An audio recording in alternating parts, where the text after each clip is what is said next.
जय हिंद दोस्तों, आप सभी लोगों का हमारे चैनल मैथ बिस पे स्वागत है।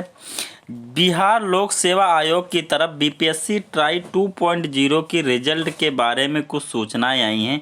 रिजल्ट की रिकॉर्डिंग कि रिजल्ट कैसे कैसे आएगा, क्या क्या होगा, देख लीजिए। डॉक्यूमेंट वेरिफिकेशन कैसे होगा, इस सब बारे में जानकारी है। तो ये नोटिस अभी रात को जारी हुई। बिहार लोक सेवा आयोग 15 नेहरू पथ, पटना। आवश्यक सूचना विज्ञापन संख्या 27/2023, मतलब ट्राई 2.0 के लिए है। ट्राई किसके लिए? ट्राई 2.0 की है।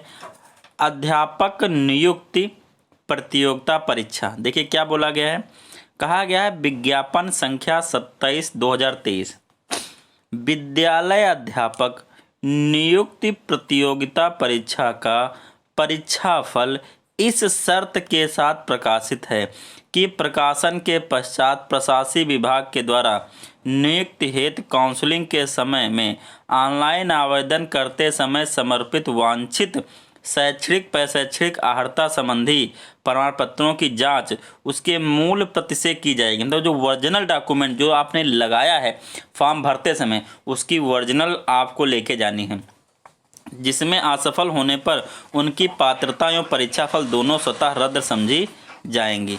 इसलिए आवश्यक है कि अभ्यर्थी द्वारा ऑनलाइन फॉर्म भरते समय अपलोड किए गए कागजात दस्तावेज को डाउनलोड कर सत्यापन के समय सक्षम प्राधिकार प्रशासकीय विभाग के समक्ष उपस्थित करेंगे। ठीक है, अभ्यर्थी द्वारा अपलोड किए गए सभी दस्तावेज पर डाउनलोड करने पर, मतलब जो आपने वहाँ पे लगाया है ऑनलाइन में, जब वह पोर्टल पे जाके आप डाउनलोड करोगे तो स्वतः रजिस्ट्रेशन से नया वाटरमार्क अंकित रहेगा। तो एक आप किसे, मान लो आपने हाई स्कूल, आपने इंटर का मान लो आपने बीएससी ग्रेजुएशन का मार्क्स डाउनलोड उस पर लगाया था, तो उस पर एक वाटर मार्क बन जाएगा और आपका रजिस्ट्रेशन नंबर लिख जाएगा, और ये पूर्व के वाटर मार्क से भिन्न होगा। ठीक है, तो आगे बढ़ते हैं।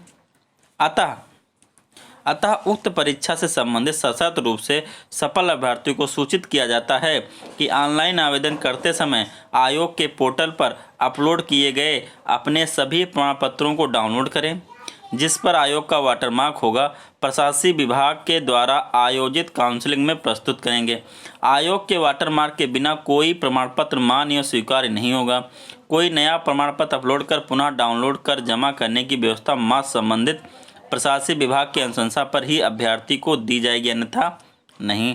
अभ्यर्थी के स्वास्थ्य मतलब दिव्यांग लोग हैं, उनका भी जांच वगैरह होगा। कहाँ पे होगा देखिए, वो भी लिखा है। आरक्षण से संबंधित प्रमाण पत्रों की जांच प्रशासकीय विभाग द्वारा कराई जाएगी। सभी दिव्यांग विद्यार्थियों की दिव्यांगता की जांच अनिवार्य रूप से सक्षम medical college hospital IGIMS AIIMS में कराई जाएगी, चाहे वो दिव्यांगता का लाभ लिए बिना ही गुण के आधार पर ही क्यों नहीं सफल घोषित हो जाते हैं। ऐसा इसलिए आवश्यक है क्योंकि इन्हें दिव्यांगता के आधार पर ही परीक्षा में अतिरिक्त समय का लाभ दिया गया है। जांच के क्रम में अगर पाया जाता है कि उनके दिव्यांगता का दावा सही नहीं है, तो यह सरकार द्वारा निर्धारित मानक से कम दिव्यांग पाए जाने एवं पात्रता स्थापित नहीं होने की स्थिति में ऐसे अभ्यर्थियों को कदाचार की श्रेणी मानते हुए उनका परीक्षाफल स्वतः रद्द समझा जाएगा और उन्हें दोषी मानते हुए विधि सम्मत अग्रेतर कार्रवाई की जा सकती है। अब देखिए कट ऑफ कैसे बनेगा, आरते क्यों कट ऑफ। तो ये कहा गया है कि क्रमिक एवं प्रशासनिक सुधार विभाग के संकल्प ज्ञापक संख्या 2374 दिनांक 16/07/2007 एवं प्रांतांक 6706 ये दिनांक के अनुसार लिखित परीक्षा में शामिल सामान्य वर्ग के उम्मीद को 40%, मतलब 120 का 40% आप निकालोगे तो आपके नंबर बरसों का 48 नंबर तो आपके होने चाहिए। अगर 48 नंबर से आपके कम है तो आपको मेरिट ही आपकी नहीं बनेगी, ध्यान रखिएगा। अगर 48 नंबर से आपके कम है, आप जनरल में आते हो तो आपकी मेरिट नहीं बनेगी।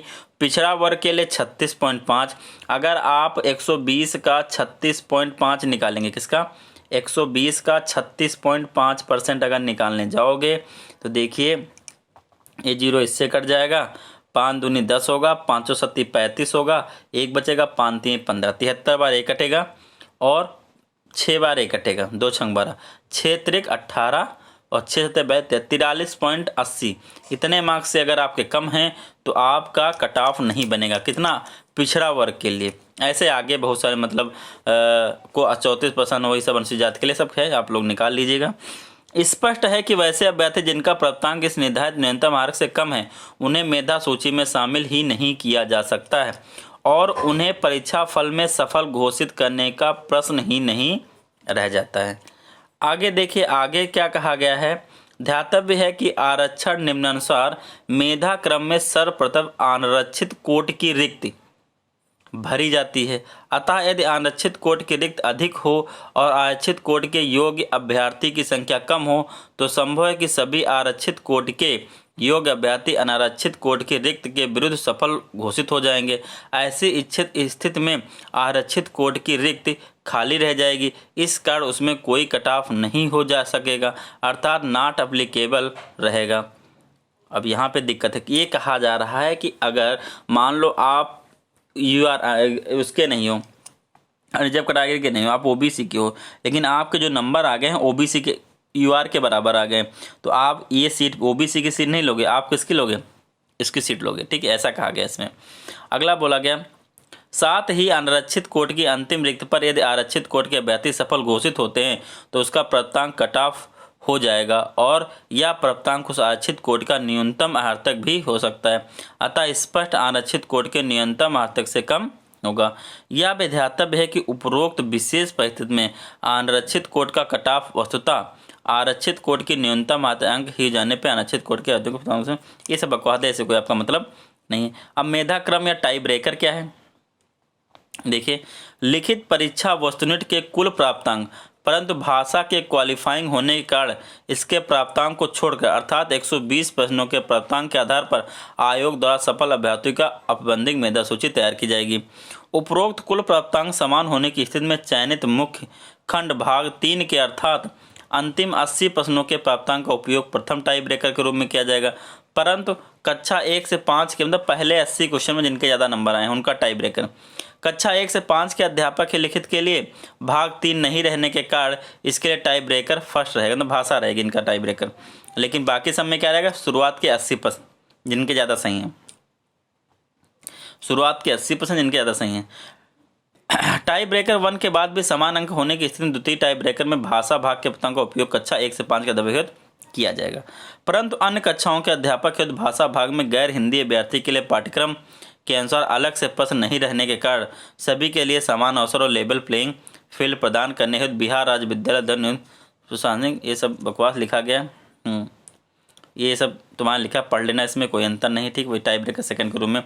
टाई ब्रेकर थर्ड और फोर्थ के रूप में क्रमशः अभ्यर्थी की उम्र और देवनागरी लिपि में वर्णमाला के अनुसार उनका, फिर भी अगर टाई हो गया तो थर्ड और फोर्थ में इसका यूज किया जाएगा। ठीक, आगे देखिए, अगला है अन्य महत्वपूर्ण प्रावधान और शर्तें। मतलब MRS वो कह रहा हूँ कि जो इसमें आपका NIS DLED वाले हैं उनको बाहर कर दिया गया। NIS DLED क्या कर दिया गया? बाहर कर दिया गया। पूर्णतः यहाँ क्या कर दिया गया? बाहर। देखिए नोटिस है, माननीय सर्वोच्च न्यायालय सिविल अपील NIS 2023, ये है national institute of open schooling NIS के द्वारा खुला एवं दूरस्थ शिक्षा माध्यम पद्धति से 18 महीने के डिप्लोमा को मान्यता समाप्त कर दी गई है।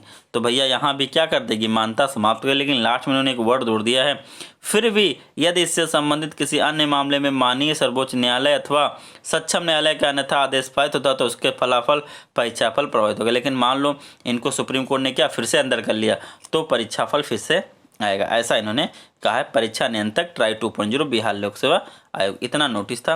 तो आप मान सकते हो कि रिजल्ट क्या है, बहुत ही जल्दी आने वाला है। रिजल्ट आपका आपके मान चलो बहुत ही जल्दी आने वाला है। देखिए 6 to 8 जो 6 to 8 का रिजल्ट है वो जल्दी आए, उसका भी थर्ड आंसर की आनी बाकी है। कौन सी? थर्ड आंसर की बाकी है। अगर 1 कैंडिडेट 1 रिजल्ट आता है तो काफ़ी लाभ होगा कैंडिडेट को, लेकिन अभी ऐसा तो कुछ कहा नहीं गया है। ठीक है, ओके, जय हिंद दोस्तों, मिलते हैं नेक्स्ट वीडियो में।